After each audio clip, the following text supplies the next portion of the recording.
I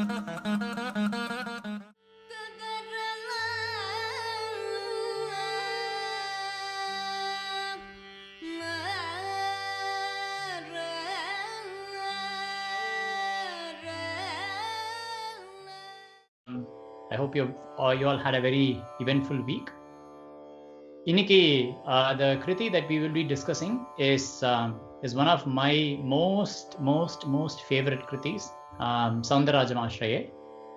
Let me also share my screen so that. All right, there we go.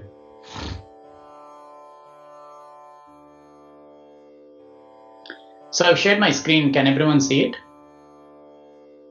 Yes. Yes. Okay, sounds good. Now, let me know if you can still see it if I make it full screen, okay?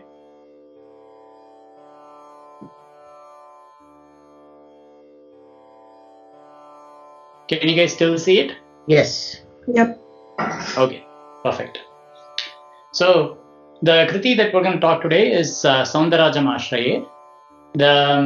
So here is the temple, Nala Alagana Rajagopuram, and அந்த ராஜகோபுரத்தை விட அழகா உள்ளுக்குள்ள இருக்கிற சுவாமி சௌந்தரராஜன், அவருடைய பேருக்கு ஏற்ற மாதிரியே இருக்கார். ஸோ சௌந்தரம் அப்படின்னாக்க இட் மீன்ஸ் பியூட்டி. சௌந்தரராஜா அப்படின்னாக்க he's the king of beauty. So he's the most beautiful அப்படின்னு. Likewise Ambal has a name like Tripura Sundari அப்படின்னு இல்லையா. So she is the most beautiful in all three worlds. Okay. So Soundararajan is the most beautiful, or the king of all or everything that is beautiful. So here is our agenda. We are kind of short on time today, so I'll try to rush through this, but at the same time I'll try to present, slow down where I need to. Feel free to interrupt me whenever you want to, whenever you have any questions. Or if I'm going too fast, or if you don't understand anything. Okay. So I want this to be an interactive session. So please, because I'm presenting, I'm not able to see the video screen. So if you have a question, please actually ask it out, because I'm not able to see the video. I cannot see you guys. Okay. So here is our agenda today. Today we'll discuss Garuda Mahatmyam. So we'll discuss about Garuda Bhagavan. Can anyone tell me who Garuda Bhagavan is? If you're raising your hand, I cannot see. So you can pick one amongst yourself and let me know.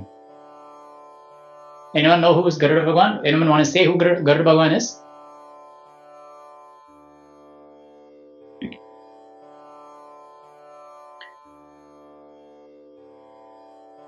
Vibha, I'll have to start picking names if you don't. Okay, Raghav. Who is Garuda Bhagavan? I don't know, maybe Vishnu? Yeah, in a way he is Vishnu, but he's the Vahanam of Vishnu. He's the mount of Lord Vishnu. So, like Shiva Brahman has the Nandi, Vishnu Bhagavan has Garuda. Okay? Alright, thank you. So we'll discuss Garuda Bhagavan's Mahatmyam today in this Kriti, and then we'll go into the Kriti discussion itself. After that prelude, and finally we'll end it with the Mangalam. Okay. So today's Kriti is SoundararAjam AshrayE. The Kshetram is Tirunagai or Nagapatnam. Nagapatnam is a small town. It's a coastal town, maybe about 300 kilometers south of Madras. There is also another famous temple in Nagapatnam, one of Neelayatakshi and Kaya Arohaneshwara temple.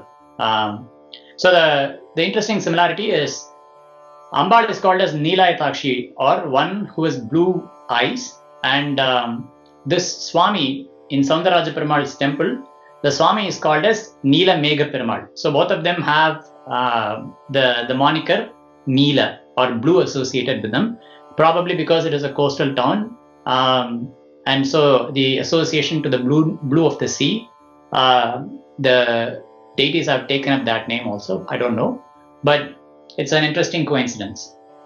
So the Murti here is Soundararaja Perumal, and then the Kirti is Garudalvar, which we'll see shortly.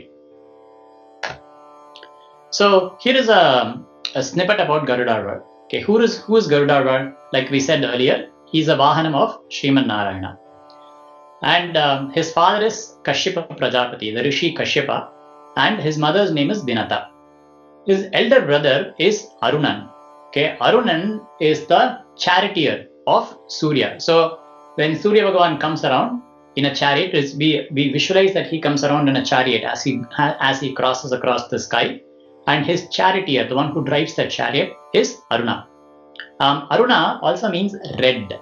So in the eastern sky, when you see that sunrise is about to happen, what you will first see is that the eastern sky will turn a bright red, right? Or if you have clouds in the sky, the clouds will also take that beautiful reddish hue, which is the reason why we all seek sunrise or sunsets, especially in Hawaii or other places, to capture that beautiful hue, that beautiful red. So that red is associated with Aruna. So he's the one to rise first. Following Arunodayam, or the rise of Aruna, then Suryodayam is imminent. Okay. Likewise, this Arunodayam and Suryodayam is also linked to a different phenomenon. So they say that the way for us to attain salvation in this world is for us to associate ourselves with holy men or holy women, right? Once we have a guru, or once we have that association or that satsanga, then that becomes the Arunodayam. Because once the sky turns red, you can know for sure that the sunrise is about to happen. Likewise, once you associate yourself with the satsanga, once you associate yourself with holy company, then you know for sure that your salvation is only imminent. It is only a matter of time. Okay. So Arunodayam Aruna is also a representation of satsanga. So coming back to Garudarvar. So Garudarvar, as soon as he was born into a bondage. So his mother was made a slave prior to him being born. But after Garudarvar was born, he rescued himself and his mother. He relieved themselves from that bondage. And Garudarvar, like Hanuman, he is considered as the epitome of valor, strength, and jnana. So, what is jnana? Jnana is the knowledge of the self itself. So now we go on to look at the story of Garuda. I'm thanking the Amar Chitrakatha creators. They created this in the 1970s, and to this day, we're still using it. We have to be eternally grateful to Amar Chitrakatha for preserving some of these legacies and perpetuating it, because that Amar Chitrakatha is a gift that continues to give, the one that we read even today. So here is the Kashyapa Prajapati. He is asking his wives. So when he asked, he had two wives. One's name is Kadru, the other is Vinata. So he asked, I'm going to perform a yaga for offsprings. So what kind of offsprings would you like? Would you like mediocre offsprings but many in number, or would you like superhuman or superpowers but fewer in number? Kadru opts for the former. So she says, I want more children. And Vinata says, I'm happy with just a few, but I want them to be superhuman or superpowers. Okay. And then follow along with the story. Let's not go into the biology of how these women lay eggs, even though they were human. Okay. So the Kadru laid 1,000 eggs and Vinata laid 2. So the 1,000 eggs of Kadru's, they hatched into being 1,000 snakes. Whereas Vinata's, for months and months and months, it didn't. So she was a little worried. So she broke open one of the eggs and she saw that there was a half-formed child. The child was formed only up to its waist. It did not have legs. So the child, because she had asked for superhuman children, the child was, as soon as it was born and the egg was broken, it cursed his mother. It said, you have been very impatient. Because of you, now I have to live the rest of my life without my feet. So I curse that you will become a slave. And that child is Aruna. So that is the elder brother of Garuda, who goes on to become the charioteer of Surya. So one day, Kadru and Vinata, they were out in the forest, and then they saw a white horse flying, and they were like amazed by it. They'd never seen anything like it. It was Ucheshravas. It was the horse of Indra. So as they were coming back and talking about it, they said, Vinata said the horse was completely white. Kadru said, no, the tail was black. Okay. So and then they had a bet. So Kadru said, whoever wins will become the other person's slave. So that night, Kadru called all her 1,000 sons, the snakes, and she said, I don't remember if the horse's tail was black, but just to be sure, why don't you all go and be on that horse's tail so that it appears black. So the next day, the snakes did like their mother told them to, and then they all went and grabbed onto the horse's tail, so it looked black. So now Kadru said, look, like I told you, the horse is white but the tail is black. So now you are my slave. So that's how Vinata was enslaved. And just as this was happening, the other egg broke open and Garuda was born. So the moment he was born, because of his superhuman strength, he immediately grew up and attained full form. He became an adult. So I've only pasted like portions of the story. So Vinata and Garuda, they'll be doing a lot of chores for Kadru and the snakes. So one fine day, Garuda will say, enough is enough. I'm gonna go ask them how I can be free from this bond. Okay. So he goes and asks those snakes, how can I be free? And then they say, you have to get us the kalasha, the Amrita kalasha, the pot of divine nectar from Indraloka. We all know that the pot of Amrita is the most sacred in Indraloka, because it is directly under the control of Indra, and he will not part with it. But Garuda is Garuda. So as soon as he started flying towards, he went to his mother, took her blessings, and then he flew towards Indraloka. So as soon as Indra heard that he was coming, he arranged maximum security for the Amrita Kalasha. So he had all the 300 crore devas around it, and then he created a platform which had huge wall of fire, and within that there was a spinning disc, and which was surrounded by 2 huge poisonous snakes, and at the center of all of it was the pot of Amrita Kalasha. So Garuda, he for some time he appeared as if he was being defeated and he was taking a beating, but then soon he started attacking them with a big roar, and the 300 crore devas, they were no match for Garuda. And then once they were subdued, he went on to the wall of fire. Because the wall was so great, he assumed a form that had, in this it says 90 times 90 mouths. So 90 times 90 is, anyone? 8,100. Thank you, Raghav. Raghav, was it? Okay, I assume it was Raghav based on the voice. But yes, he assumed a form where he had 8,100 faces, and he drank up the rivers, and he poured all the water onto the wall of fire and extinguished it. And in that smoke, he went inside and crushed the 2 snakes, and then he assumed a really small form, went underneath that spinning wheel, and got the pot of Amrita in his hand, and he expanded to be superhuman size. He expanded to be really large. He took a Vishwarupa, and that the wheel was smashed. So that's how he took the Amrita Kalasha. So Mahavishnu was looking at all of this, and he said, okay, here is someone who is very, very, very powerful. Okay, and he watched, after Garuda Bhagavan took the Amrita Kalasha, he watched him sail across the sky.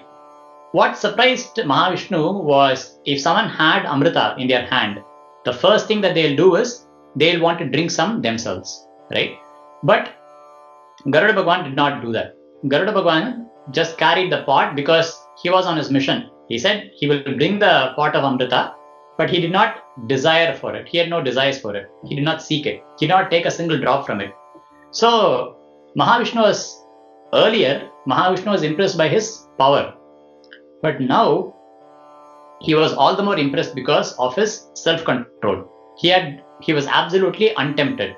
So Mahavishnu came to Garuda Bhagwan and said, okay, I've seen what you've done. So I want to give you a boon. So ask me a boon. And Garuda Bhagwan thought for a second.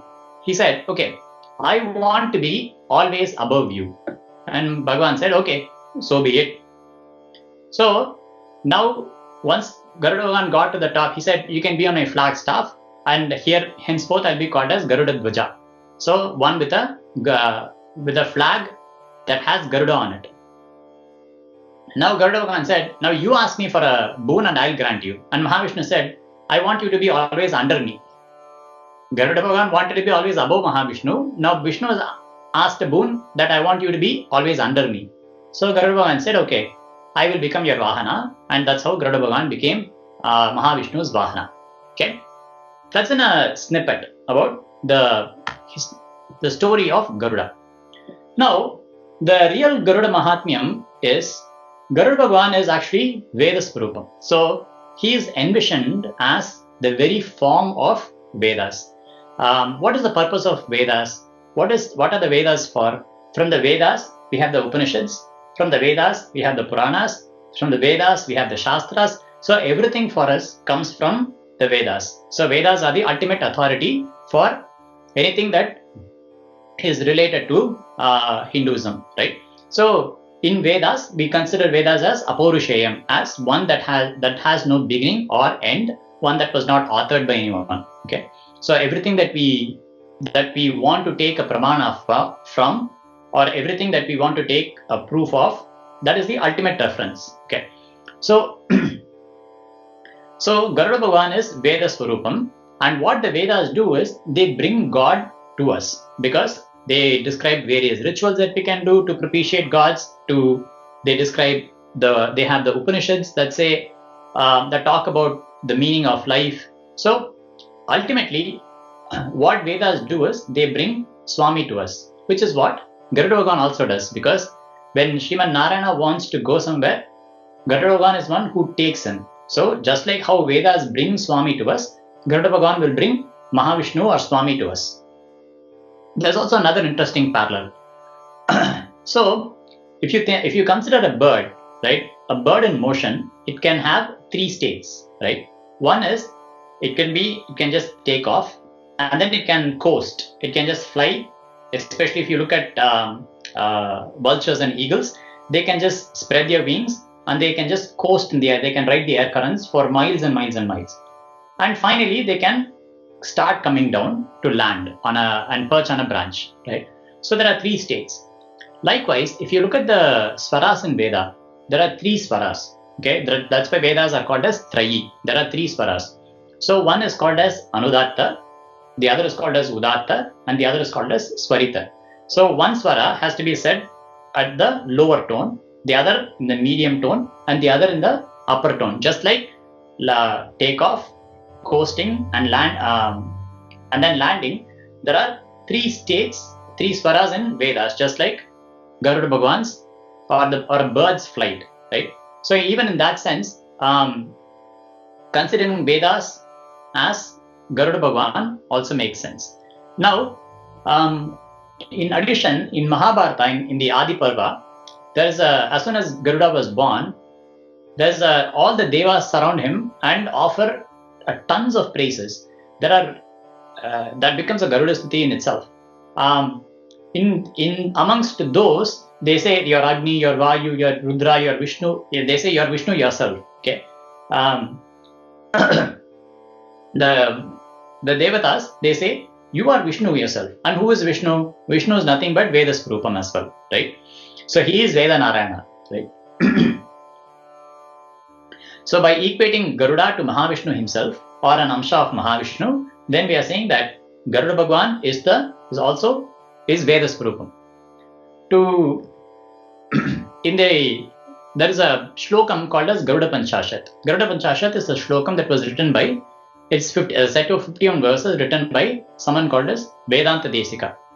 So, Vedanta Desika Swami, see, you have to learn about all of these Mahans who lived in India and who continue to live in India. They are a great source of inspiration. They are the real heroes for us. So, Vedanta Desika Swami, I seriously urge you to go look him up and look at he's called as Sarvatantra Swatantra, which means there was nothing that he could not do, and everything he could do at the highest level of execution. There was once a metal caster, like one who makes bronze metals. He said, this is very, very, very difficult. Okay, you call yourself a Sarvatantra Swatantra. So I challenge you to cast a Vigraha, an idol, as well as I can do. And Swami did it he was so amazed by the beauty of that idol that Swami had cast. He accepted his defeat. He said, I've never done, I cannot outdo this. Likewise, there was one other time when a bunch of boys, they were mischievous, and then they went to him and said, I'm actually they sent one of the boys, and the boy said, I need some money, I'm gonna go get married, and so I need some money. So Vedanta Desika Swami, despite how knowledgeable he was, despite how learned he was, and despite all the siddhis that he had a very, very, very simple life. Okay, he lived on the outskirts of the city. He had a very, very, very very simple life. So he did not have any money. So the boys, just to play a mischief, they said, can you please give us some money? Okay, and that's when Vedanta Desika, he wrote a shloka called as Shri Stuti. So Shri Stuti is a stuti on Mahalakshmi. Today is Panguni Uttaram actually. So Mahalakshmi is Jayanti also. So it is worth remembering Vedanta Desika and Shri Stuti. As soon as Vedanta Desika Swami completed the Shri Stuti, there was a rain of gold coins. And then Vedanta Desika Swami said, here, I don't have any money myself, but I made it rain gold. So you can feel free to take whatever you want to. Okay. And then the boys immediately realized their mistake and they fell at his feet. So in fact, even today in Kanchipuram district, there's a village called as Pon Vilainda Kalattur. Pon means gold, Vilainda means it grew, Kalattu Ur. So it means that was the place where Vedanta Desika made it rain gold. Pon Vilainda Kalattur. So that Vedanta Desika Swamin his guru was Garuda. So he composed many shlokas. There's a Garuda Dandakam, there's a Garuda Panchashat. He composed in Garuda Panchashat, in the third shloka, he describes the form of Garuda as the very form of Vedas. He says, Garuda's eyes are Gayatri. Garuda's name, the very name is Yajurveda. His head is the Rig Veda. His body is the Samaveda. His limbs are Chandas, or the meter. His eyes are Gayatri. So that is for us the key takeaway of this slide is that Garuda Bhagwan's eyes are Gayatri, because it's the same Gayatri if we do Sandhya Vandanam, the same Gayatri mantra. Even in Bhagavad Gita, Swami Krishna says, I am Gayatri, right? So why is Gayatri associated with the eyes, right? Because once you do sufficient Sandhya Vandana, once you do sufficient Gayatri Upasana, what happens is Gayatri, through her grace, she will open our inner eye, our third eye. And what happens is, once that third eye opens, then you see the world from a very, very, very different, in a different way. In fact, the more and more that Kanchi Mahaswami says, the direct and only benefit of doing Sandhya Vandanam is moksha. The eyes let you see, Gayatri lets you become a seer, or the one who realizes the self. Once Gayatri will help you become a jnani. Okay. So at this point, I want to stop and ask if there are any questions. Is everyone with me thus far? Yeah, yes, sounds good. RC, the illustrations really helped the storyline, so that was a good idea. Okay, cool. Thanks, Ramar Chitrakatha. Yeah, no, the idea of putting it, otherwise, without that, kids would be like, what's going on? So, yeah, good. Thanks, Ram. Can we continue? Raghav, did you have a question? No. Okay, anyone else? இல்ல அதான் எல்லாம் thumbs up போட்டாலே பார்க்கலையா? Everyone did thumbs up. Oh, yeah, okay. Check. Now, how does Garuda Bhagwan, what is the relationship between Garuda Bhagwan and SoundararAjam AshrayE? Okay, now let's get a little into the Kriti itself. Okay, let me see how well I'm doing on time. Okay, yeah, I have another 30 minutes. So, if you look at the Kriti, okay, I wanted to do a picture, but unfortunately I didn't have time. So the first few lines, okay, SoundararAjam. So the ending, the word ending jam comes 10 times. SoundararAjam AshrayE, Varadarajam. So all of those words that end with jam, it comes 10 times. So to me, it looked like it seemed as if Dikshitar was painting all the 10 avatars of Jagannatha or Sriman Narayana. And then immediately following that, he'll have the two words ending in kam. Okay. So I think Shambhala Vairi Janakam Sannuta Shuka Shaunakam. So I think those are the two kam words. So there will be two of those, and those can represent Mahalakshmi, Sri Devi and Bhudevi on either sides of Sriman Narayana. And then he'll go on to say there will be four words that end with tam. Okay. And then those four can be thought of as representing the Chaturbhujas, other four hands. One bearing Shankam, Chakram, the Kaumudiki Gada, and then one for Abhayhasta. Okay, so Dikshitar is literally painting a picture of, he starts with the 10 avatars of Sriman Narayana, and then he has Sri Devi and Bhudevi, and then Sriman Narayana's four hands, right? And then immediately following that, there'll be two words that end in hum. So hum is also the word or the bijakshara for jnana, so for jnanis.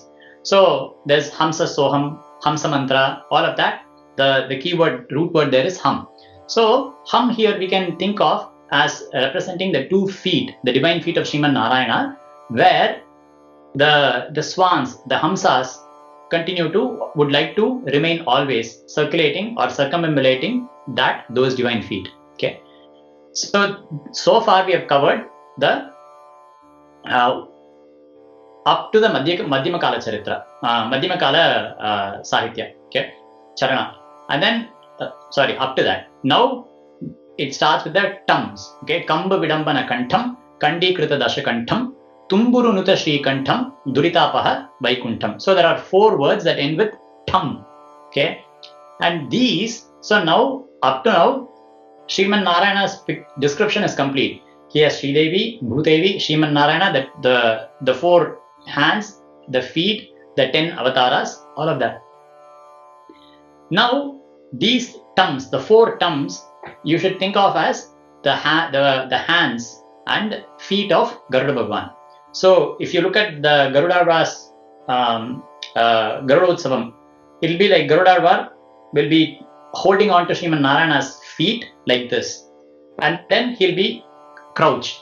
So that's how the Garuda Vahana Seva will be in the Utsavas. So these 4 tams in the Kriti we can take to represent Garuda Bhagwan. So that entire Kriti from top to bottom, if you look at it, it will be a picture of Sriman Narayana along with Sri Devi and Bhudevi, and the Shankha, Chakra, Gada and Hasta riding on Garuda Bhagwan. So that is how Dikshitar has actually composed the Kriti. Again, all of this is just my interpretation. I don't Was it your interpretation? Because this is quite deep. So. Yeah. This is just a visualization that I had because when I looked at the Kriti. It was a nice coincidence. Good. Now, okay, what is the proof that this is how the Kriti is? Okay, to look at that, let's look at Thirumangai Alvar's Pasaram. Pasaram in Nagapattinam. Okay, Thirumangai Alvar has written a set of 10 verses in Nagapattinam on the Nagapattinam Swami. They are called as Achopattu. So, adila, in one of those, he says, Manjuyar Mamadil Tinda Ninda Maduran Chole Manalar Vandu in Ninjuldum Pandulum Nindruninga Nirmalayarkul Nineke Martin Manjuyar Pon Malay Mail Erinda Ma Mugil Pondru Ular Vandu Kanir. He says, Vandu Kanir, all of you come and see him. Anjare Pullum Undri Yeri Vandar. So, Pull is the Tamil word that represents a bird. Okay. Here, Anjurai Pullum Undri Yeri Vandar Abnaka, he says, this Swami got on top of Garuda Bhagwan and he has come. So, even Thirumangai Alvar saw the Nagapattinam, SoundararAjam Perumal in Nagapattinam as coming towards him on Garuda Bhagwan. So, now if you take this and this together, Thirumangai Alvar's Pasaram came several centuries before Dikshita's, right? But you can see that there is a striking resemblance. I wish, it's a call for Vibha, next time you sing Soundararajam or anyone listening in, next time you sing Soundararajam, please make this as a vrittam and do it in BrindAvana sArangA. I think someone messaged something. I don't know what that is. Let me take a look. Did someone say a message? Yeah. Someone said that Vibha should sing it now. Yeah, Vibha, would you like to try? You can instantly compose and set it to BrindAvana sArangA and sing. Oh, that's a long shot, RC Pakala. So. Oh, okay. All right. I think she says I meant the Kriti. Okay, yeah. Vibha will definitely sing the Kriti. No, Kriti is okay. I thought you want that. The Pasaram, right? Yeah, that was what I thought from that message as well. But yeah, definitely the Kriti. This has the pronunciation correct. You have to add the raga. But it's a very good effort, though. It's a very good idea. Yeah. A lot of similarity between. Very good. It's a homework for her. Yeah, definitely. Yeah. Like anyone who's singing Soundararajam they have to take from the Achopattu and sing as a vrittam. Okay. Now, sorry? Nothing. All good. Okay. Now, what did Dikshitar do? Okay. Now we are actually coming to the crux of the core of the discussion. And what did Dikshitar do in this Kriti? Okay. Now, if you look at it, okay, all of those words that I've highlighted, okay, in yellow, we are going to see how Dikshitar has weaved the concept of Garuda in every single line. So each of those words that are highlighted here in yellow, we are going to see how it means Garuda. Okay. In fact, if you look at this as is, right, it almost seems like two wings, right? On one side is the wing of Narayana. Okay, the first half of the word or of the line means Sriman Narayana, and the second half also means Sriman Narayana, but can also be interpreted as meaning Garuda. Okay, so it almost seems like these are two wings, and let's see how he does that. Okay. Now, for each of those lines, I'm gonna tell you how that word means Garuda. Okay. The first half of the word we won't focus on. It means Sriman Narayana. We can take it for granted. Okay. Varadarajam. So Varadaraja Perumal is in Kanchipuram. Okay. Kanchipuram Varadaraja Perumal is famous for the Garuda Sevi. Okay. Right in the get-go, he says Varadarajam to indicate, to give us a hint that, hey, I'm also talking about Garuda Bhagavan. Okay. Now, if you look at the mantra for Garuda, or at the very end of the Garuda Ashtotram, it will end with Shri Pakshiraja Parabrahmane Namaha. So Garuda Alvar is called as Pakshi Raja, or the king of birds. And there are two here.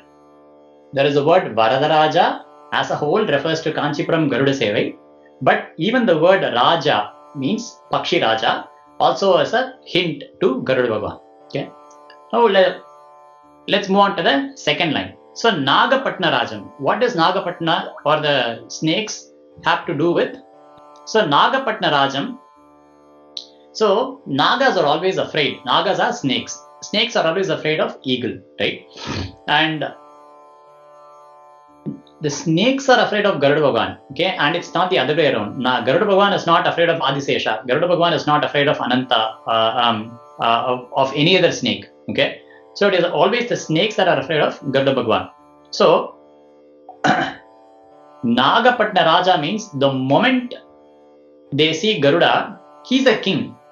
They flee. They are afraid of him. So he's a real king of Nagapatna. Even if he goes, even the king of Nagas will pay a salute to Garuda Bhagavan. So he's a real king of Nagapatna. Okay. Moving on to the third line, he says Sura Vinuta Mahi Rajam. Okay, there is a subtle hint. Remember, Garuda's mother's name is Vinata. Right? Here, Mahi means earth. But generally, when we refer to earth, we don't just say earth, we say Mother Earth. So Mahi and Vinata together, here he says Vinuta.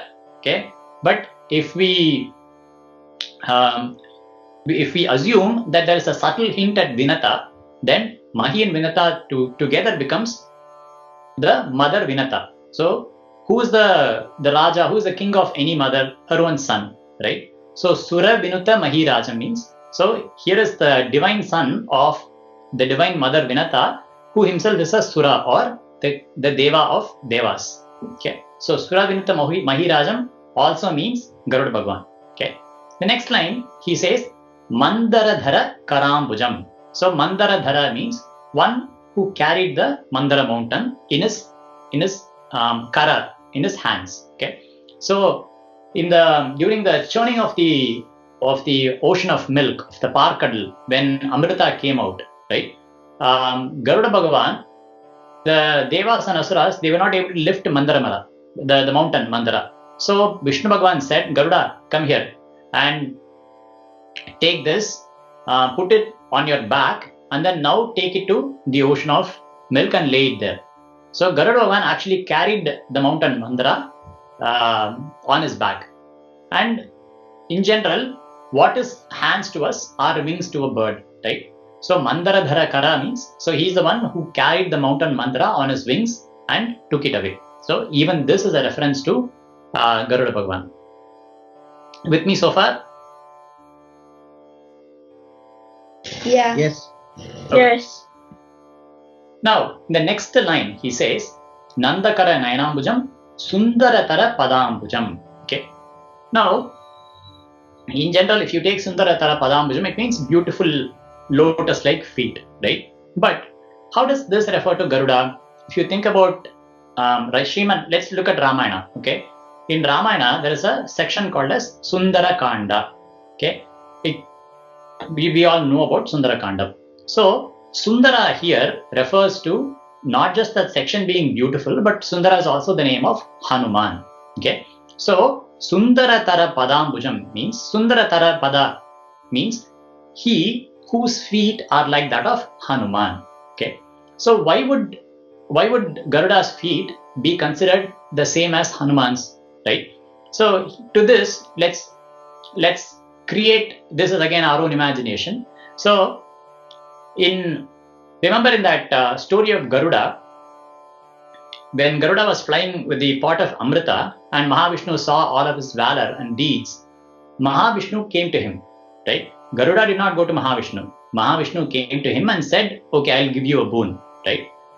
Later in Sundarakandam, when Hanuman first meets Rama, Rama doesn't come to Hanuman, but Hanuman goes and meets Rama. So Hanuman goes to meet Vishnu. His feet, Hanuman's feet, take him towards Vishnu, whereas Vishnu's feet walked towards Garuda in Garuda's case, right? So Garuda was, upon seeing that, Garuda was a little sad. See, I made my master come to me, but look at Hanuman, how great Hanuman is. He is the one who went to my master, who went to Sri Rama, whereas I did not go and I made my master come to me. So Garuda was a little sad, okay? But then, even in that same Ramayana, Sriman Narayana knows this, right? He knows that Garuda was a little sad. So later on, during the war, he will make Garuda come to him and heal him. We'll see that a little later. But Garuda was happy. He made Garuda happy by making him come to Sriman Narayana, just like Hanuman came to Rama. Okay. So Sundaratara Padambujam means he whose feet are like Hanuman. Like Hanuman's feet walked towards Rama, Garuda's feet also walked towards Rama in that same Ramayana. Okay. So maybe Dikshitra is referring to that. Okay. It's just our own imagination for our own delight, right? So moving on to the next line. Sannuta Shuka Shaunakam. We saw that Garuda Bhagwan is Vedas Swarupam, and all the rishis, they adore Vedas. Okay. Anadi Guru Guha Muditam. Okay. Again, in who is Guru Guha? Guru Guha is Subramanya. What is Subramania's vehicle? Vahana. It is the peacock. And peacock is considered as Vedas Swarupam. Okay, in Skanda Purana, there is a shlokam that says, Mayura Bhagam Nigamaha Tapasa Prapya Shanmukham Udvahya Triptim Paramam Sanprapuhu Sarvada Bhuvi. Okay, what does that mean? It means the Vedas took form as Mayura, or it took the form of a peacock, and Tapasa Prapya. They say, the shlokam says, the Vedas did tapas to become Mayura, to become a peacock, and to become Subramania's vehicle. And then having become the vehicle of Shanmukha, they carried him on his back, and Samprapu and Parama, Triptim Paramam, they attained eternal peace, because now they have achieved what they wanted to, is to carry Subramanya. So that's the Skanda Purana shloka. So if the peacock is the form of Vedas, Garuda is also the form of Vedas. So to Subramanya, there is no difference between Garuda and the peacock itself, right? So Anadi Guru Guha Muditam. So Garuda Bhagwan Subramanya is quite happy upon seeing Garuda, because he sees his own vehicle, peacock, in the same form as Vedas. Okay. With me so far? Can we move on to the next slide? Yeah. Okay. Now, Ambujasanadinutam, Amareshadi Sannutam. Okay, Amaresha means Indra. Amara means Indras, because they never, Amara means they have attained that immortality. So Amara Indra, Amaresha, Amaranam Ishaha, Amareshaha. So that is Indra. Amareshadi Sannutam. So he is worshipped by Indra, because later, even though Garuda Bhagwan stole the Amrita, he gave it back to Indra, saying that I am only taking it to save my mission. After my mission is over, you can come take it. So, and even in that war, Indra was not able to defeat Garuda. Indra's Vajrayudha, it did not cause a big harm. It only caused a little injury to Garuda's wings. So Garuda remained undefeated even by Indra. So, and Indra also respected the fact that Garuda Bhagwan did not seek that Amrita, did not seek to taste that Amrita for himself. Okay. Next line, Ambudhi Gharva Nigraham Anrita Jata Dukkapaham. Okay, let's spend a little longer on this. Okay. Anrita Jata Dukkapaham. What does it mean? Anritam means that which is not true. Okay, what is not true? That which is not eternal is not true. What does that mean? So let's say you have a laptop today. Okay, you love your laptop today, but 10 years down the line, that you're not going to love that laptop, right? Or you're not going to love the toy that you love today, because it has, your love for it was temporary. You had a use for it, or you loved it for whatever reason, but then you moved away from it, right? So everything has its own time frame in your life. But there are, like, even with people, right? Let's say our parents, the whom we love the most, the parents whom we love the dearest, right? Even they will come along with us on the journey only for so long, right? And then they will drop off, and then we'll have to continue that journey on our own, right? So nothing in this world that we see is permanent, okay? And so the position that the philosophy takes is that which comes and goes, that which does not have an eternal presence is not real, is only false. Okay, it has its value, but like a movie starts and ends, you will be allowed in the movie theater for only as long as the movie is there. After that, then you become illegal to be inside the theater, right? So likewise, things have a start and an end. They have a longevity period. Okay, so anything that has a start and end is considered as anritam, or that which is not real. Okay, and so what is real? Real is that which is permanent. What is permanent? Swami is permanent. Bhagavan is permanent. So Swami is that's why he's called as a Satya Narayana. He is eternally true. He is always there. He doesn't have a beginning or an end. Okay. There is a beautiful Tamil Kriti that says, by Papanasham Sivan, the opening line says, Tandai Thai irundal unakku ulaginil இப்ப உனக்கு ஒரு இந்த தாழ்வெல்லாம் வருமோ ஐயா அப்படின்னு சிவனை பார்த்து. So he says, if only you had a mother and a father, if only you had a beginning and an end, right? So it almost seems like he is belittling Shiva, but he says you are anadi, right? You don't have a beginning or an end. So likewise, Swami is anadi. He doesn't have a beginning or an end. So he is the truth. Okay, everything else is anritam, because everything comes and goes. Everything has a fixed time frame, has a lifetime. Okay, that does not have a lifetime. Where time dissolves, where there is no concept of time, then that is eternal, that is permanent, that is truth. Okay. Jada means that which is insentient. Okay, what does that mean? It means if you take a rock, for example, a rock just lies there. Okay, it does not have an active consciousness, right? It is not alive. It doesn't feel. It doesn't speak. It doesn't have the five senses. So sentience is being able to perceive. Okay, when that sense of being able to perception, when that sense of perception is lost, then we call it as jada. Okay, but is it only a rock that is insentient? Okay. Now, if I lift my hand and you ask me, what is this? I'll say this is my hand, right? I'll say it is my hand. I don't say I am this. I say this is my hand. Okay, then who is the my? Right? If you think about it, if this is my hand, then who is my? Who am I?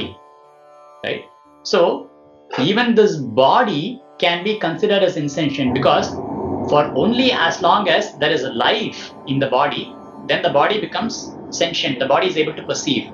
But when the life force is withdrawn from the body, then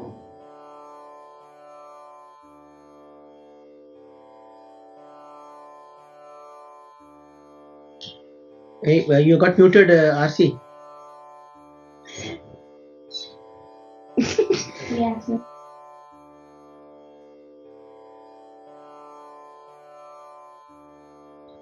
Hello.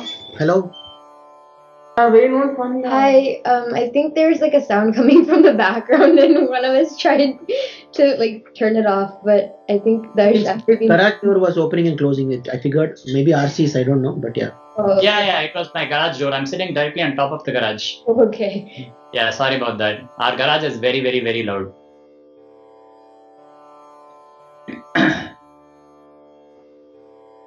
So even this body will be sentient only as long as life is in it. Okay, so that's what the Upanishads tell us. Like, don't think that you are the body. Okay, think beyond the body. Okay, go deeper and deeper and deeper within yourself and find who you really are. So, Andrita Jada Dukkapaham. So, anything that is impermanent and anything that is insentient, right? Anything that has a start and an end, when it comes to us, we'll be happy. When it goes, when we lose something, then we are going to be sad. So it always creates this dukkha. Okay, if you want to be eternally free from your worries, then you have to look into who you really are, because within you, once you find that and once you hold on to that, right, then you can be eternally happy, like a jnani who's not bothered by these dualities of happiness and sadness, but he's eternally in a state of bliss, right? So here Dikshitar says, Andrita Jada Dukkapaham. So he who can remove the sorrow of that which is impermanent and that which is insentient. Okay, and why do we think Garuda Bhagavan can do that? Okay, let's refer back to that story, because remember, Garuda Bhagavan was not tempted when he was carrying the pot of Amrita. Like, generally, we are tempted by even the smallest things. For us, Amritam it represents immortality. Garuda Bhagavan was not tempted even by that. Okay, because he had his mind fixed in that which is real, which is Swami. So, because he had his mind fixed in Swami, nothing else bothered him. Okay, and because of that, he attained, when he thought of nothing else but that, Swami himself came to him and said, okay, you come and be with me in Vaikuntha. Okay, there is a verse, there is a mantra in Chandogyam. Let me just read it out. Okay, that beautifully explains this. Okay, it says, Yo vai bhuma tat sukham na alpe. This is very important. Na alpe sukham asti. Bhumaiva sukham bhumat eva vijignyasitavya iti. Bhumanam bhagavo vijignyasa iti. Okay, this is the mantra in Chandogyam.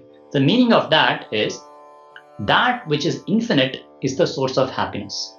There is no happiness in the finite. So that's why Dikshitar here says, Andrita Jada Dukkha, because that which is infinite, that which is impermanent, that which is finite, it only causes sorrow.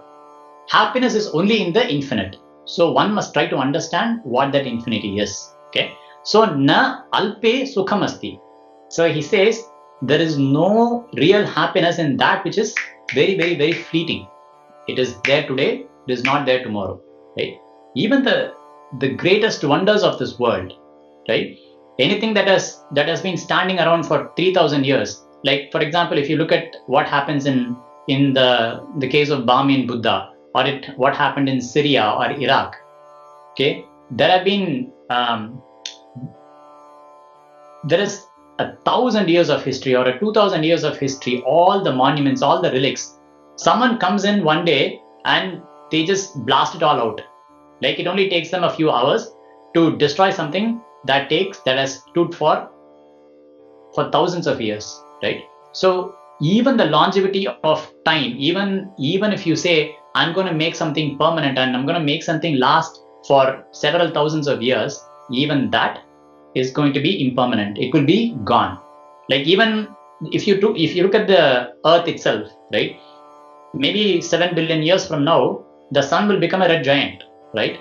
There are the different stages of stars. So right now our sun is quite young, but fast forward 7 billion years, the sun will become a red giant, at which point it will start expanding. It will start becoming bigger and bigger and bigger. So much so to the point that it will swallow the planets Mercury and Venus. Okay, they'll be consumed by sun, so they won't exist anymore. And Earth will be so close to sun that life form will become impossible just because of the heat, right? It will become like mercury. It will be just hot, right? So even this earth or everything that we see on earth will be burnt into cinders in no time, right? So don't consider everything that you see around you as being permanent, as being a source of happiness. Okay, so look for that which is real, and that which is real, that which has always stood is Swami. And so we have to, that's why he says SoundararAjam AshrayE.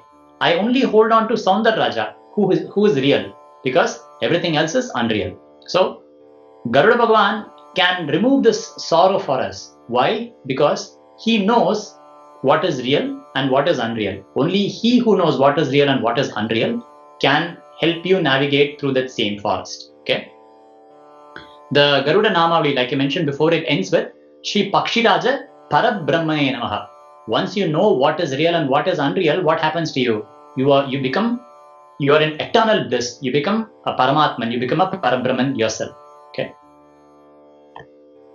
And then this is the last in that. It says Kambu Vidambana Kantham Kandi Krita Dashakantham. You see how I'm doing on time.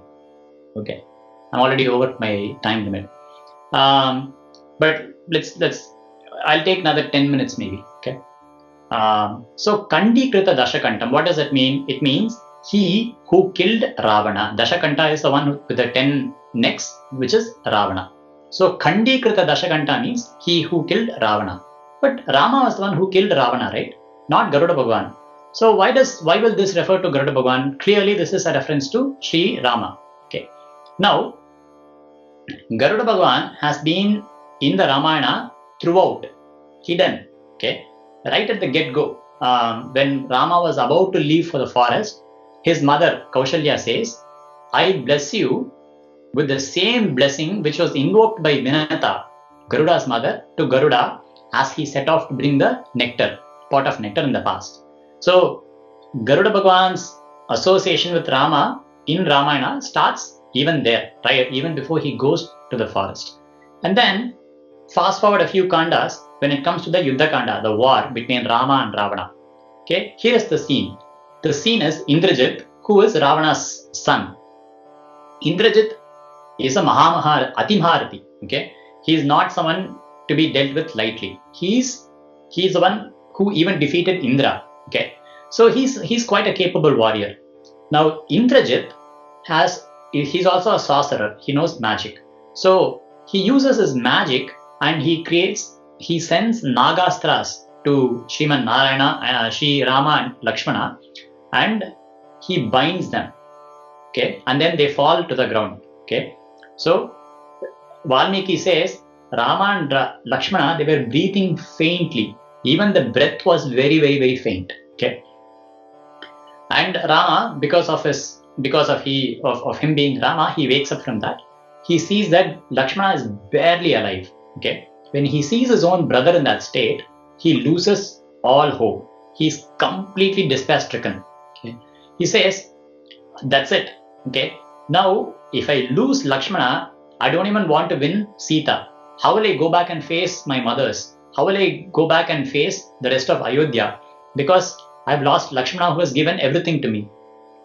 So Rama has completely lost hope. He calls Sugriva and he says, "Sugriva, please, the war is lost at this point. You are free to recall your army of monkeys. You are free to please go back to Kishkinda before Ravana comes out and destroys all of you. Okay, and I will face my fate alone," he says. Okay, so Rama has completely lost hope at that point, just because he's so dearly in love with Lakshmana. So it is at that point when the war has, from the Rama's side, the war has hit a rock bottom. Okay, there is no further bottom to go beyond. So at that point, Garuda Bhagavan appears. Okay, Garuda Bhagavan comes and he says, the moment they saw Garuda Bhagavan, because it was all Kadru's sons in Ramayana, he says the Kadru's sons who were actually the stepbrothers of Garuda. So they had assumed the form of arrows and they were binding Rama and Lakshmana. But the moment they saw Garuda, they all flee. And Garuda gently caresses them with his wings, okay, Rama and Lakshmana. And what happens when Garuda's touch happens, their wounds are immediately healed. And then Valmiki goes on to say, not just that, every one of the good qualities that they had, the luster, the valor, strength, endurance, resolve, intelligence, memory, all of it are doubled. So even for you as students, right, for us, in fact for all of us, but especially for you as school-going kids, pray to Garuda. The moment Garuda Bhagwan's Anugraham touches you, your intelligence, your memory, your endurance, your resolve, everything will be doubled. Okay, that's what the Valmiki Ramana shloka says. So praying to Garuda Bhagwan, not thinking of him as just like a vehicle, a car that Vishnu Bhagwan takes to go from point A to point B. It's not the case. He is Veda Swarupam. He is a Parabrahma Swarupam himself, and he's the epitome of valor. So if you pray to him, all the good qualities in you are doubled. Okay, and then Rama and Lakshmana regain their full valor and vigor. And then Rama asks, "Who are you? Upon seeing you, I feel the same happiness that I get when I see my father or my grandfather Aja." And then Garuda Bhagwan says, "Oh Rama, I'm your dearest friend Garuda. Dear," and here is the important thing, dear as your own breath moving outside. So what does that mean? Garuda Bhagwan is our Prana Shakti. Our very breath is Garuda Bhagwan. Okay. So that's why even in Gayatri, when doing Sandhya Vandana, the pranayama is a very, very, very important step. Okay. This prana, which sustains. What does prana means? It means the life force. Okay. That without that life force, this body becomes insentient. Okay. This body, they will call you by your name for as long as you have the prana shakti. The moment the prana shakti leaves, then you become called by a different name. They don't call you by your name anymore, right? So Garuda Bhagwan is our very prana, is our very breath. Okay, and Vedas are also considered as God's own breath. So he is God's own breath himself. Okay, so in short, Kandikrita Dashakantam means he took Rama and Lakshmana from that nadir, from that bottommost point, and brought the war back to Ravana, and brought the war back to Rama, and handed victory to Rama by giving him not just by healing his wounds outside, but also healing his hope, him by healing Rama on the inside. Okay, so the real victory of killing Ravana is because Garuda Bhagwan made it possible. Okay, and then finally Duritapaha Vaikuntham. Okay, so in the Garuda Dandakam, Vedanta Desika Swami says Garuda Bhagwan is like a Mandara mountain. He churns the ocean of Vedas to bring out the Amrita of Brahma Vidya or Jnana. So Garuda Bhagwan is a Moksha Datri. He who is capable of bestowing moksha, like he did to Vedanta Desika Swami. So Durita Apaha, again the sorrow is caused by ignorance. Okay, when the sorrow is gone, there is no fear. Where will fear be absent? So if you look at all the Amar Chittakatha stories, right, all the devas, whenever they feel afraid because some Rakshasa is troubling them, where do they go? They go to Vaikunta or they go to Parameshwara, because only in the presence of God will you be completely fearless. Okay, when you become completely fearless, it means God is right here with you, right? Then wherever God is, then that place becomes Vaikunta, which means wherever you are becomes Vaikunta once you become absolutely free from fear. And how can you become absolutely free from fear? When that ignorance, when that veil of ignorance is removed from you, when you become aware of who you really are. Okay, so Duritapaha Vaikuntam. So Garuda Bhagwan can remove that ignorance from you and make wherever you are be God's own presence or God's own abode. Okay, So here's a little snippet about Vedanta Desika Swami. We have talked about it. He's a prolific author. He has authored 100 plus works, and there are in his Paduka Sahasram, there is a set of 1000 shlokas on the divine Padukas of Ranganatha, and he wrote 1000 shlokas overnight. Okay, he just started, and the beauty of those shlokas, the beauty of any of Vedanta Desika Swami's shlokas, you have to be exposed to it to appreciate that. Okay, in fact, there is one shloka that I remember, I think also in Paduka Sahasram, that it has 4 lines. Okay, it is composed of one akshara. I think it just goes ya ya ya ya ya ya ya ya ya ya ya ya ya ya ya.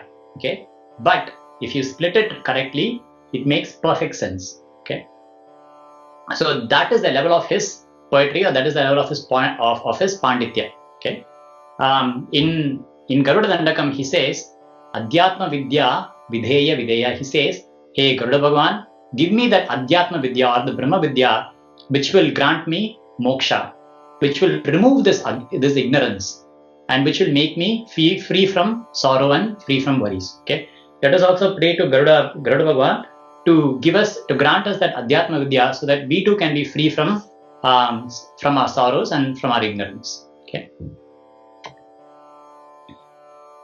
And Duritapaha Vaikuntam means Garuda Bhagwan literally will take you to Vaikuntam. So that's actually, before we go to this, let's go to this. So in this, we have seen how every single one of those words highlighted in yellow are a reference to Garuda. So it almost seems like the entire Kriti is Mahavishnu riding on Garuda, or it seems like there are the 2 wings of Garuda himself, like where on one wing is Vishnu and the other wing is Garuda Bhagwan himself. Today is also Pangani Uttaram. It's a very auspicious day. Today is Mahalakshmi's Jayanti. In the temple town of Srirangam, they do something called as a Sahitya Utsavam, which means Ranganatha and Ranganayaki, they will come together only on one day, which is today, Pangani Uttaram. So there is a Sahitya Utsavam, and here is a picture of Mahalakshmi, Tayar, Sridevi and Bhudevi. Like, even if you look at this, there are the divine weapons. There is Sridevi and Bhudevi, and the only thing that is missing from this photo is the Garuda Bhagwan underneath, which is the Kriti itself. So you should imagine, whenever you sing this Kriti, you should imagine this photo on Garuda Bhagwan, with Garuda Bhagwan's holding onto Sriman Narayana's feet. So just as an interesting take, I know I'm over time, but just as an interesting take, because today is Pangani Uttaram and it's a Sahitya Utsavam, like where Sriman Narayana and Mahalakshmi are together in Srirangam, I thought, why don't we take the same highlighted words and see if it could mean Ambal. Okay, so this slide is where each one of those words are highlighted to mean Mahalakshmi. So let's not look at all of it in the interest of time, but you feel free to. So let's look at a few of them. So she is Varada. Okay, why is she Varada? When will Bhagavan grant us boon? Bhagavan will grant us boon only when he has Daya. Okay, Daya or the kindness. And Ambal is nothing but Daya Ardra. She is the form of Daya. She is the in Lalita Trishati it says Karunya Vigraha. She is the very form of Karuna or Karunya or Daya. So Bhagavan can give you, Sriman Narayana can give you a boon only if he has the Daya, right? And Daya is Ambal. So really, Ambal is nothing but is the force, okay, that enables Swami to give you that boon. Okay, Nagapatna Rajam, right? She is Nagapatna because as Kundalini Shakti, Kundalini is represented by a snake. She is the queen. I mean, Bhagavan is the king of that Kundalini, right? As her consort. So he is Nagapatna Raja. Sura Vinuta Mahi. So Mahi means Bhudevi. So he is the consort of Bhudevi. Mandaradhara Karambujam. Okay. Mandaradhara, I think in this case we can skip over this one. Sundaratara Padambujam. Okay, she who has beautiful lotus-like feet. Sannuta Shuka Shaunakam. She is worshipped by all the rishis. Anadi Guru Guha Muditam. Mahalakshmi is the auntie of Guru Guha. She's the mami of Guru Guha.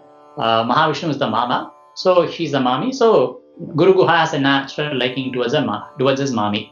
Amareshadi Sannutam. She is worshipped by Indras. Anrita Jada Dukkhapaham. She is one who can remove the sorrow of Anrita and Jada because she is Maya. When she moves out of the way, then the veil of ignorance is removed. Khandi Krita Dashakantam. As Sita, she was single-handedly responsible for bringing down Ravana and his empire. Right? Duritapaha Vaikuntham. So again, once she removes the veil of ignorance or Maya, then Vaikuntham is right here, right now. Okay. I want to conclude this Kriti Soundararajam with a few highlighted points. On a slide, what you are presenting an alternate meaning also. This is taking those same highlighted words. Thus far, we saw how those highlighted words could mean Garuda, right? Correct. But in this slide, I'm taking those same highlighted words to mean Mahalakshmi Tayar, because today is Pangani Uttaram. So Pangani Uttaram has Ranganatha and Ranganayaki together. So the same Kriti, you can view it as Ranganatha and Ranganayaki together. Super. So I want to conclude this Soundararajam by recapping a few things. So one is, we saw that Garuda Bhagavan is Veda Swarupam, and the Kriti talks about Garuda Bhagavan in every line, and after talking about Sriman Narayana. But if you look at the Kriti, the way it is sung, it starts in the lowest octave, right? It starts in the, I think it's called the Mandara style, right? It starts in the lower octave. So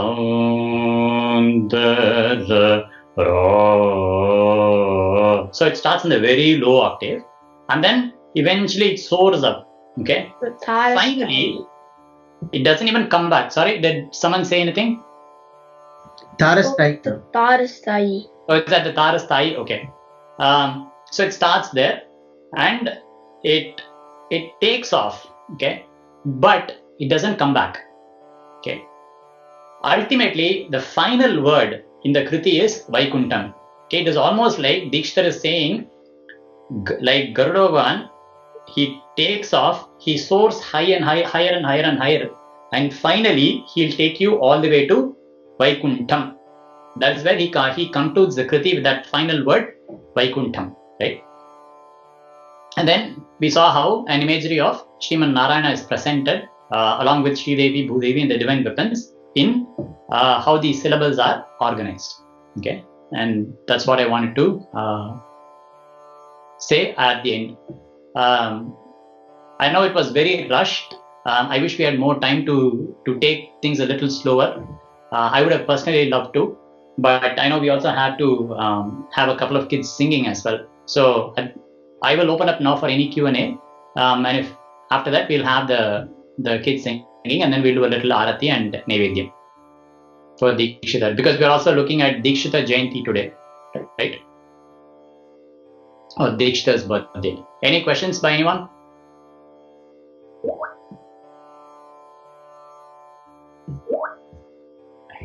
ரொம்ப விசேஷமான பாஷ்யம். Lot of your thoughts has gone into this. Thank you, RC. Yeah. No, thank you. This is Dikshita's Vaibhavam. But you are interpreting in so many different subtle ways, so that's very special. Yeah. Okay. Good. Astu. Dikshita Prabhavampa.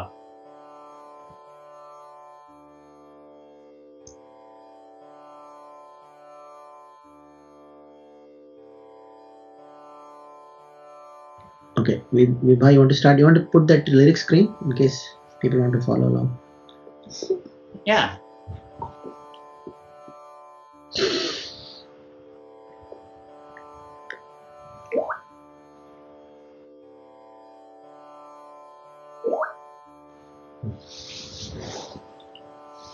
You want to start with Vibha? Not really. I'll keep it going. Yeah. Singing this in BrindAvana sArangA. Of course, like you all know, I'm not educated in music. I haven't learned music myself, but is it okay if I try singing this? Please. Shruti and Shruti, madam. I don't want to turn my on. Anyway, Shruti, you want Shruti or you don't want? I don't want Shruti. Let me make sure that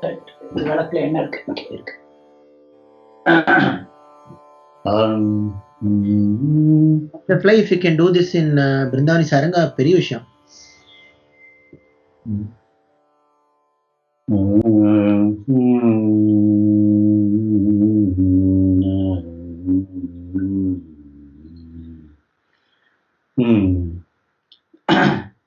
மஞ்சுயர் மாமதில் தீண்ட நீண்ட மாலிருஞ்சோலை மணாளர் வந்து என் நெஞ்சுள்ளும் கண்ணுள்ளும் நின்று நீங்கார் நீர்மலையார்க்குள் நினைக்க மாட்டேன் நினைக்க மாட்டேன் மஞ்சுயர் பொன்மலை மேலெழுந்த மாமுகில் போன்று உளார் வந்து காணீர் வந்து காணீர் வந்து காணீர் அஞ்சிரை புள்ளும் ஒன்று ஏறி வந்தார் ஏறி வந்தார் அஞ்சிரை புள்ளும் ஒன்று ஏறி வந்தார் அச்சோ ஒருவர் அழகியவா அச்சோ ஒருவர் அழகியவா அச்சோ ஒருவர் அழகியவா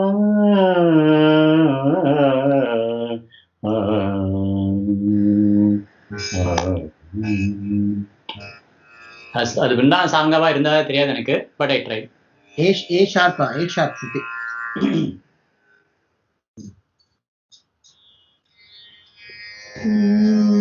Anyone wants to sing? Anyone else wants to sing, please? Yeah, I can sing, but does Vibha not want to go? You can sing the same thing? Oh, the Viruttam? Viruttam you can do? No, my pronunciation would be really bad. You want to do the song for us? I can do a different song, but not I don't know this song. Okay, well, whichever order you want, but you can do, we all want to hear both of you.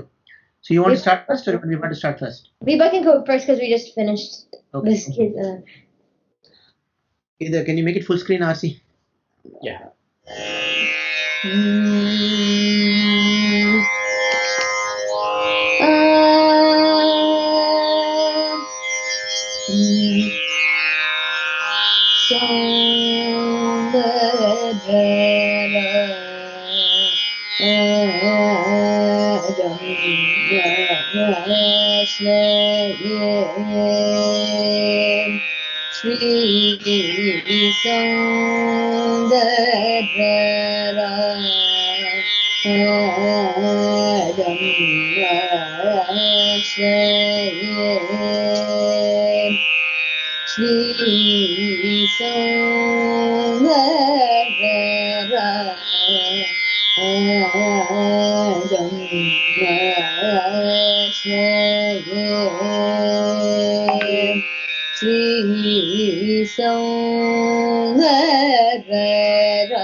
BrindAvana sArangA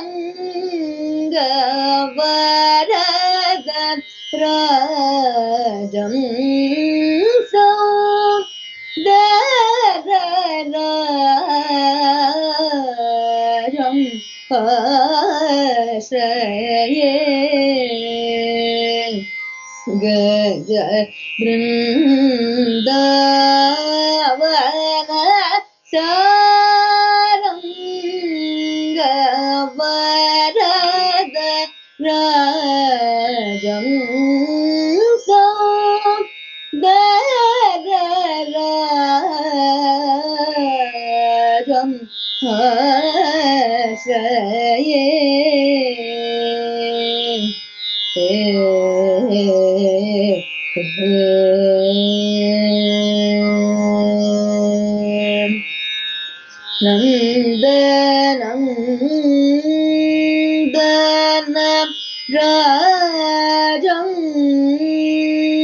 Nagapatana Rajam Nandanandanam Rajam Nagapatana Rajam Sundari Rama Rajam Suravinutamahi Rajam Sundari Rama Rajam Suravinutamahi Rajam Mandasmitamukambujam Nandaratarakarambujam Nandakaranayanambujam Sundarataraparambujam Mandasmitamukambujam Mandaratarambujam Nandakaranayanambujam Sundarataraparambujam SoundararAjam AshrayE Gaja Brindavana Saranga Varada Rajam SoundararAjam AshrayE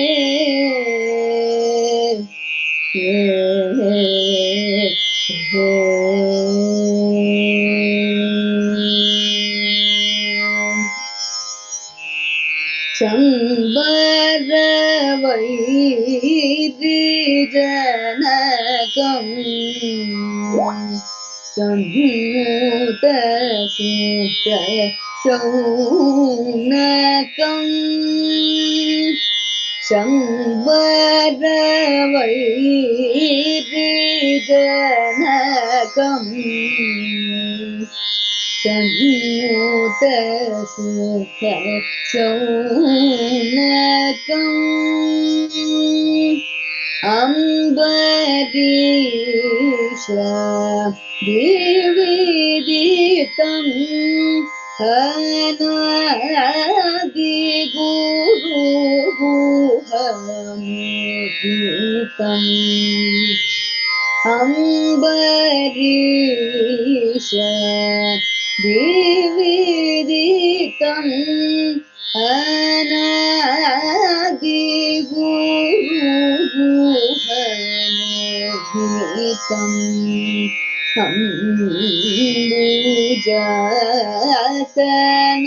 Ambujasanadi Nutam Amareshadi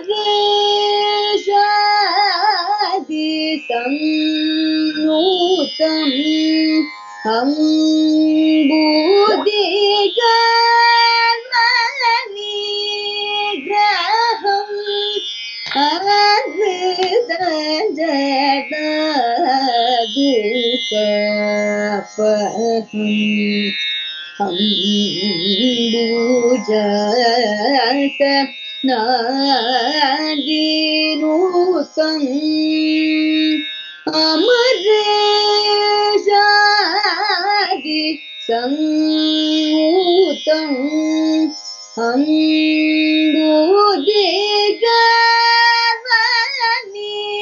अम्बुदिगवनिग्रहम् आर्तजडदुःखापहम् कम्बुविडम्बनकण्ठं कण्डीकृतदशकण्ठं तुम्बुरुनुतश्रीकण्ठं दुरितापहवैकुण्ठं कम्बुविडम्बनकण्ठं कण्डीकृतदशकण्ठं तुम्बुरुनुतश्रीकण्ठं दुरितापहवैकुण्ठं सौन्दरराजम्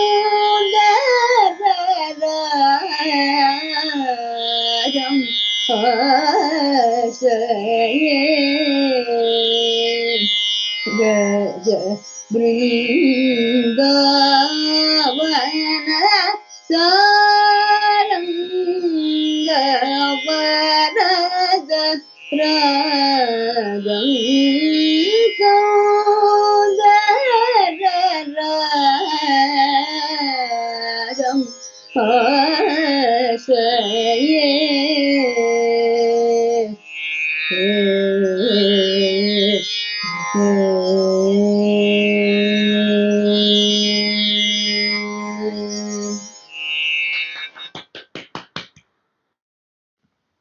So, Viva, did you think of Garuda Bhagavan in one half and Mahavishnu in the other?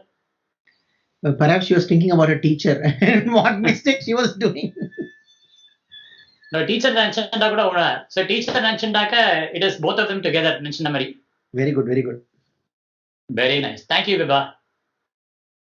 And thank you for being a sport. Okay. Thank you. Ananya and Chetana should sing too. Oh, and Meenakshi too. Brinda, shut up. I can go next. Who is I? This is Chetana. Okay. So I'll be I singing. mean it philosophically. Yeah. So I'll be singing Hiranmayam in the Ragam Lalita. Ah, beautiful. Today is Mahalakshmi's Jayanti.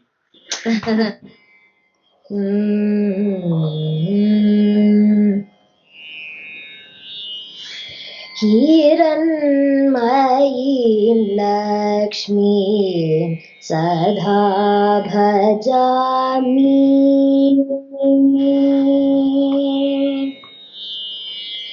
Hiranmayim Lakshmi Sada Bhajami Hiranmayim Lakshmi Sada Bhajami Hiranmayim Lakshmi Sada Bhajami Hiranmayim Lakshmi Sada Bhajami Hinamanavashraya Tyajami Hiranmayim Lakshmi Sada Bhajami Hinamanavashraya Sadami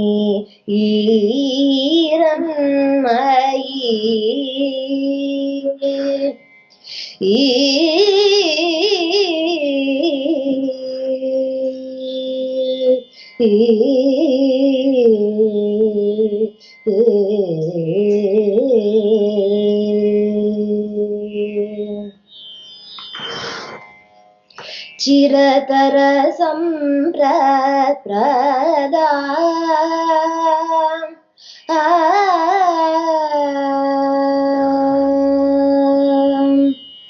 चिरतरसम्पत्प्रदां क्षीराम्बुदितनयां चिरतरसम्पत्प्रदां क्षीराम्बुदितनयां हरिवक्षस्थललयां हरिणीं शरणकिसलयां हरिवक्षस्थललयां हरिणीं शरणकिसलयां करकमलदुतकुवलयां मरकतमणिवलयां हिरण्मयीं हरिवक्षस्थललयां हरिणीं शरणकिसलयां करकमलदुतकुवलयां मरकतमणिवलयां हिरण्मयीं लक्ष्मीं सदा भजामि हीनमानवाश्रया त्यजामि हिरण्मयीं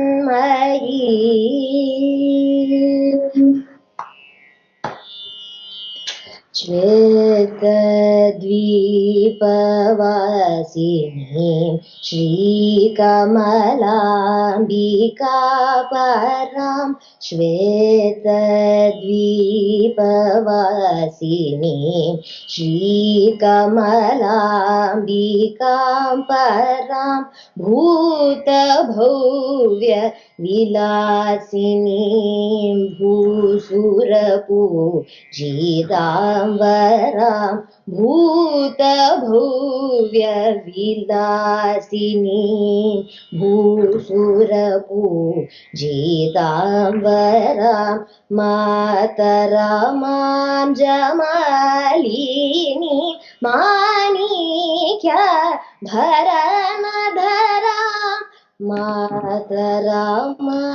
जमालिनीं माणिक्यभरणधरां गीतवाद्य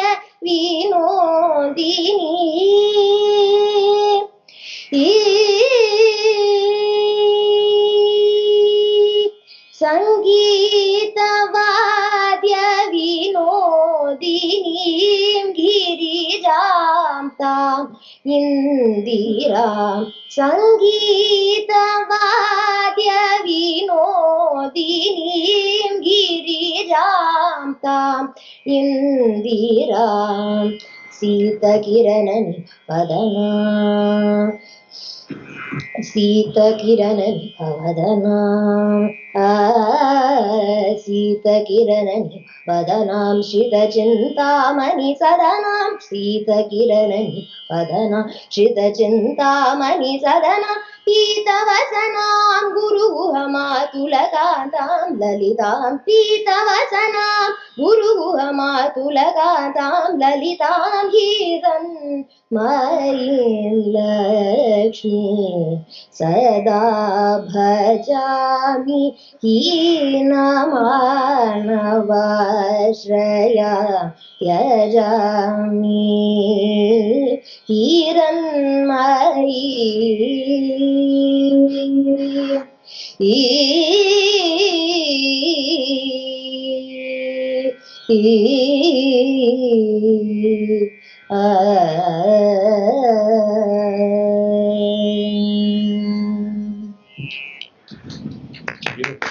See, there are a phrase, there's a phrase here that says Guru Guha Matula Kantam. So which means she who is the beloved of Guru Guha's Matula. Matula means mama. Okay. So it's the same like when we discussed Anadi Guru Guha Mudittam in SoundararAjam, we said Guru Guha loves his mami or loves his mama, right? So here also, even in this Kriti, he said, Dikshithar says the same thing. Guru Guha Matula Kantam. Beautiful thing. Okay, thank you. RC, அடுத்தது நான் தான் சொல்றது சிஎஸ்பிக்கு இந்த பாட்டு. என்னப்பா அடுத்தது என்னோட chance எப்படி சொல்றது இந்த பாட்டு? Yeah, even though I say like this is my favorite Kriti, you will hear me saying that for every Kriti of Dikshithar's. It's hard to pick. Yeah, of course, Raghav. Raghav, Ananya and some are not here. Ananya not here. Ananya is never here. Well, some was not here either. Okay. நல்லா போட்டு கொடுக்கறடா. What? Look. Okay, right. I know. நீதான் சம. I'm the only one here. You can do your male Manivanna. Okay. It's not male Manivanna, it's Malay Manivanna. Double A. Okay. Yeah, I know. It took me few seconds to get it, but yeah, I got it. Yeah. Malay Manivanna Dragam Kuntaravaladi. Okay. Malay Manivanna, Malay Manivanna, Margari Neeraduvan, Malay Manivanna, Malay Manivanna, Margari Neeraduvan, மேலையார் செய்வனகள் வேண்டுபட கேட்டேன், மேலையார் செய்வனகள் வேண்டுபட கேட்டேன், ஞானத்தை எல்லாம் நடக்க முரல்வன, ஞானத்தை எல்லாம் நடக்க முரல்வன,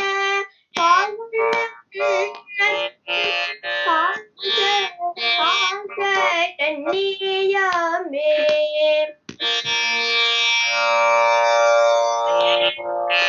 அங்கங்கள் போல்வன, சங்கங்கள் பொய்ப்பருடையனவே, சால பெரும் பறையே பல்லாண்டி செய்ப்பாரே, சால பெரும் பறையே பல்லாண்டி செய்ப்பாரே, கோல விளக்கு கொடிய விதானமே, கோல விளக்கு கொடிய விதானமே, ஆதி நிலையாய் அருளேலோர் ரெம்பாவாய், மாலே மணிவண்ணா. That's it. Good, Raghav. Thank you. Very good. This is the State Utsavam. So, Chetana sang about Mahalakshmi and Raghav sang about Mahavishnu. So together, they are together right one after the other in the Panguni Utram. So thank you, Raghav. Meenakshi, Meenu.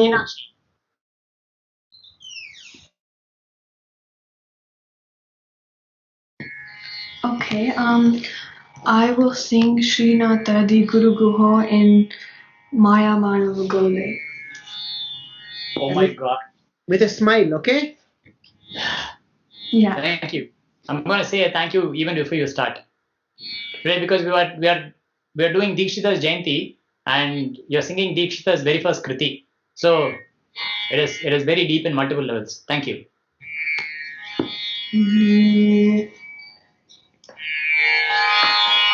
Srinatadi Guru Guho Jayati Jayati Srinatadi Guru Guho Jayati Jayati Srinatadi Guru Guho Jayati Jayati Srinatadi Guru Guho Jayati Jayati Shri Chidanandana Tohamiti Santatam Vedini Bhaja Shri Natadi Guru Guho Jayati Jayati Shri Chidanandana Tohamiti Santatam Vedini Bhaja Shri Natadi Guru Guho Jayati Jayati Shri Chidanandana Tohamiti Santatam Vedini Bhaja Shri Natadi Guru Guho Jayati.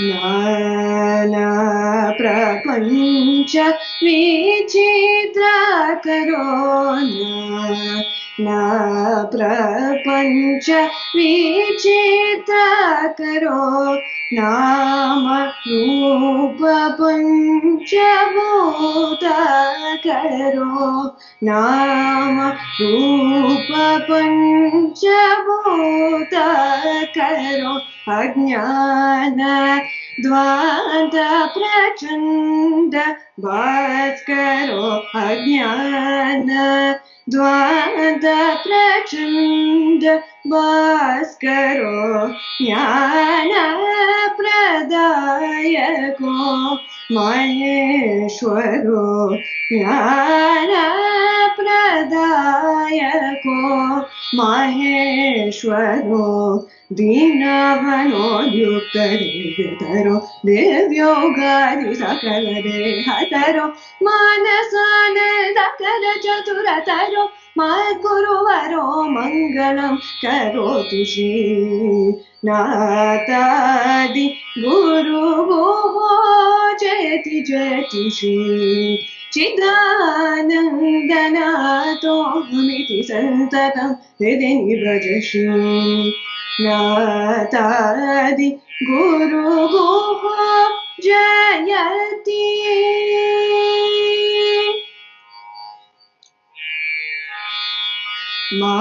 मायामय विश्वाधिष्ठानो मात्मकादि मतानो स्थानो मणिमण्डलान्तनिदानो मन्त्रद्य जपहंस ध्यानो माया कार्य कनना हीनो मामक सहस्र कमला सीनो माधुर्य गानामृतपानो माधव भयवर प्रदानो माया शवनित ब्रह्म रूपो मार कोटि सुंदर स्वरूपो मतिमतां हृदय गोपुरदीपो मतशूरयति प्रतापो मायामालवगोनादिदेश महीपति पूजित पद प्रदेश माधवाद्य मदवृन्द प्रकाश महेशस्य महतोपदेश श्रीनाथादि गुरुः जयति जयति श्री चिदानन्दनाथोऽहमिति सन्ततं हृदि निभज श्रीनाथादि गुरुः जयति।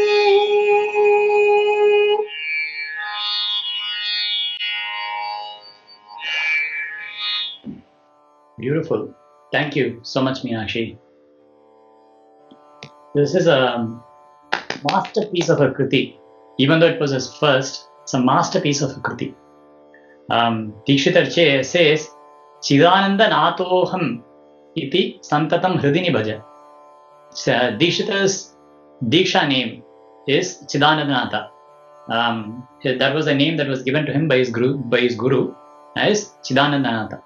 So, how old was he, R.C. Ravidadrika Pulivivaram, when he wrote this? That's not an affirmative either, but they say that he was anywhere between 25 to 29 years old. And I know Tyagaraja Swami started writing when he was 12, probably, yeah. Go ahead. In the Kriti, if you look at the Charanam, every single line starts with the Akshara Ma. Right? So there is some significance behind that as well.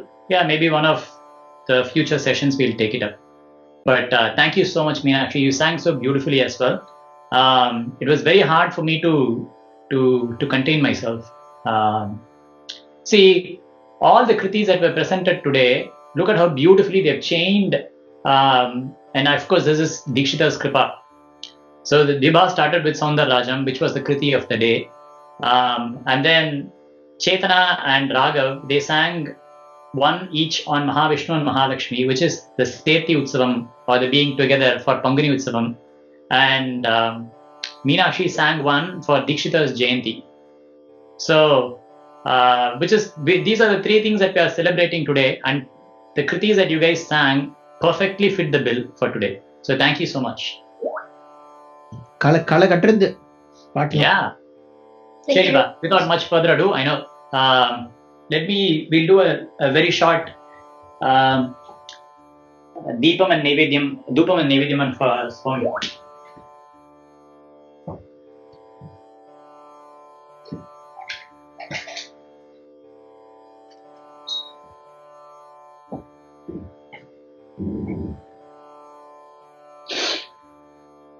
Can you all see Dikshitaringa?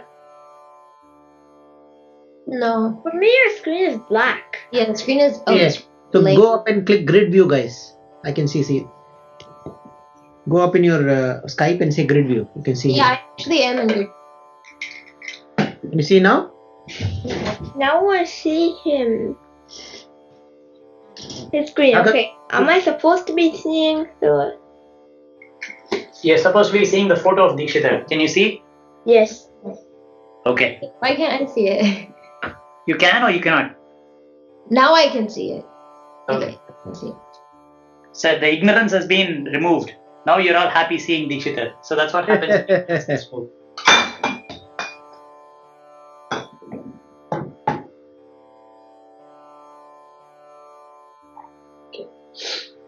Om Shri Dikshita Swami Parabrahmane.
Om Radha Viradaya Sahine Namo Vaimvaiti Sarnaya Kurnahe Samheta Mahankam Kama Yastim Kameshwaro Vaiti Savanodadatu Devaya Vaishtavanaya Maharajaya Namaha Om Tatpurusaya Vishnahe Sarnapuksaya Vimhe Tanno Birdasta Chorayat Om Narayanaaya Vishnahe Vasudevaya Vimhe Tanno Vishnasta Chorayat Om Mahadevi Vishnahe Vishnu Vimhe Tanno Vishnasta Chorayat Om Tatpurusaya Vimhe Mahasenaya Vimhe Tanno Vishnasta Chorayat Om Hamsahaya Vimhe Paramhamsaya Vimhe Tanno Hamsasta Chorayat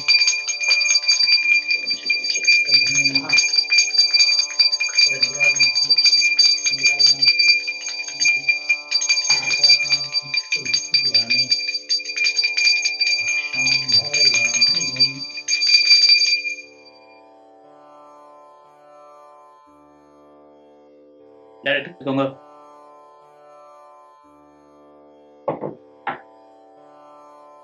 All of you offer a Manasika Namaskaram to Dikshita Swami for giving us such kritis, which we continue to talk about even after 250 years of his time, and for continuing to inspire us in this and lead us in this Bhakti Marga. And he does so in a way that is most enjoyable, which is through music. So, Dikshita Parbrahmane Namo Namaha. Thank you, everyone. Thank you for coming today. Thank you. And thank you for the wonderful renditions. I wish I could give you all some payasam today, but maybe, hopefully soon, Corona will withdraw itself and we all can meet in person. Okay? Thank you. All right. Thanks, everyone. Dhanyawada, Arsi. Yeah. Thank you. Bye. Bye. Right. And thank you so much, Meenakshi, for joining and rendering the Kriti. Yes. Thank you. Yeah. Fully Lakshmi. Yeah. Thank you. Thanks, Meenakshi. That was wonderful rendition. Yeah. We all loved it. Yeah. Thank you, Chetna and Raghav. Yeah. Okay. Okay. Have a good weekend, guys. Thanks, Arsi. Bye.